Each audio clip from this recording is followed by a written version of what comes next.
양준모입니다. 사태를 이게 이제 경제가 어려운 그 상황이 계속 되다 보니까 정치적 희생양 만들기에 일반 이런 진행되고 있는 것이 아닌가 생각이 듭니다. 경제민주화법 그리고 금융규제법 관련해서 가장 우려하는 것은 지금까지 자유민주적 시장경제의 근간이 되고 있는 이 두 가지 큰 기둥을 흔들고 있다. 다른 하나는 이제 자유계약의 원칙인데요. 제가 마이크를 바꾸겠습니다. 그 두 기둥을 이제 흔드는 그러한 법들이 지금 마구잡이로 들어오고 있습니다.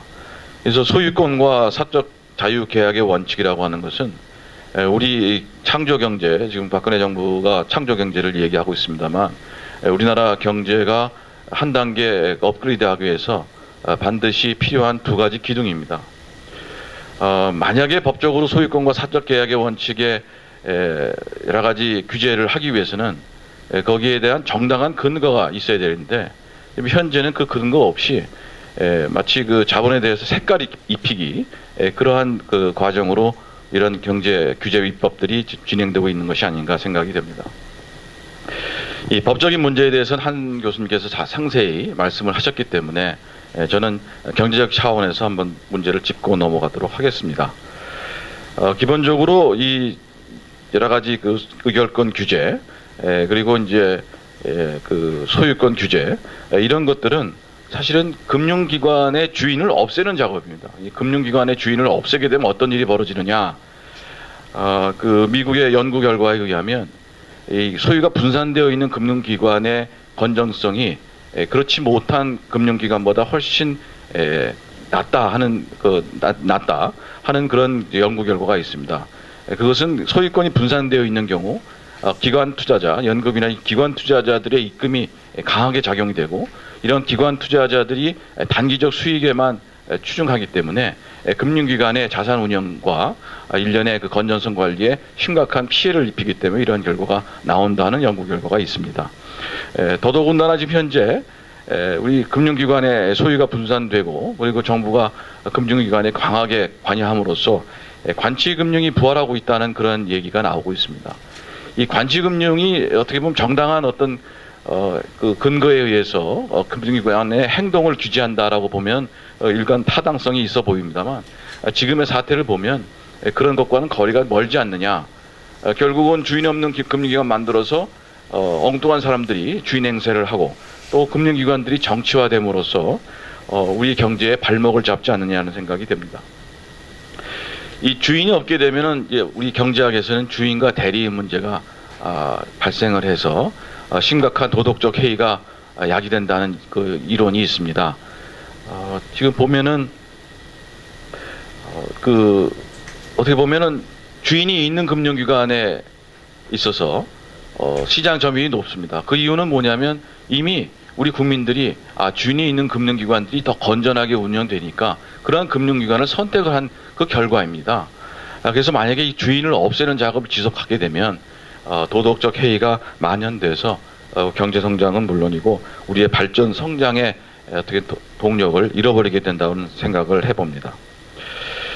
그 두 번째는 지금 우리나라 금융 시스템이 어디에 와 있는가 하는 걸 좀 볼 필요가 있습니다.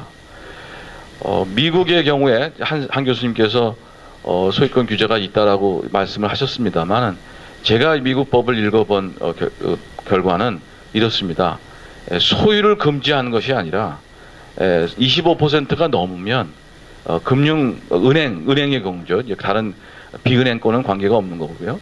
은행의 경우에 은행 전문 그 사업자로 이제 간주가 돼서 은행의 행위, 은행가로서의 그 행동을 준수하라 이런 의미입니다. 그러니까 소유권을 제한하는 것이 아니죠. 물론 이제 은행에 대한 여러 가지 행동 규제를 하는 이유는 은행은 그 공적 권력에 의해서 영업권이 보장되고 있는 특권을 누리고 있습니다. 그래서 그런 특권에 상응하는 어떤 책임을 부과하는 것이고 원래 기존 우리 헌법에 보장하고 있는 이러한 그 소유권을 규제하는 것이 아닙니다.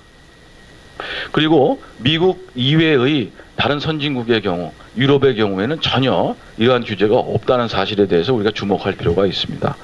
그러면 이러한 소유권의 규제, 또 뭐 대주주의 자격의 규제, 자본의 색깔 입히기가 진행되면 어떤 문제가 생기게 되냐?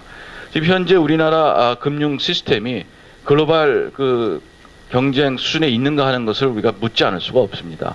그러니까 글로벌 경쟁에서 많은 자본이 필요한데 이런 자본을 뒷받침해 줄 수 있는 금융 시스템이 지금 완비되어 있는가에 대해서 우리가 심각한 고민을 해봐야 됩니다.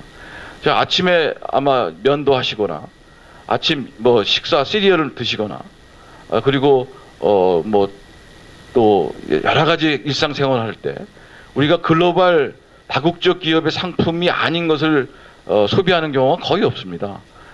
이것은 뭐냐면 지금 중소기업과 대기업 문제를 우리가 우리 국내적 시각에서 보고 있습니다만은 전반적으로 보면 이게 글로벌 기업끼리의 치열한 국제적 경쟁, 지금 무한 경쟁의 차원에서 우리가 이것을 바라봐야 됩니다. 자본 동원 능력이 없는 기업은 이러한 글로벌 경쟁에서 뒤처지게 되고 결국은 우리 경제를 어떻게 보면 성장하지 못하고 앞으로 또 후진국으로 후퇴시키는 그러한 문제를 야기시킨다고 저는 생각을 합니다.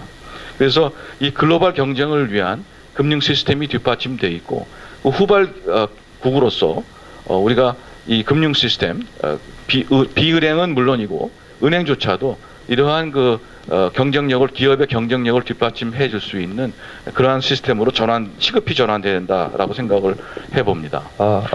그다음에 두 번째 그러면 금융기관은 과연 특별해서 뭔가 정부가 이렇게 소유권도 규제하고 의결권도 규제하고 뭐 기업도 못 갖게 하고 자산운용도 규제해야 되는 그런 대상인가?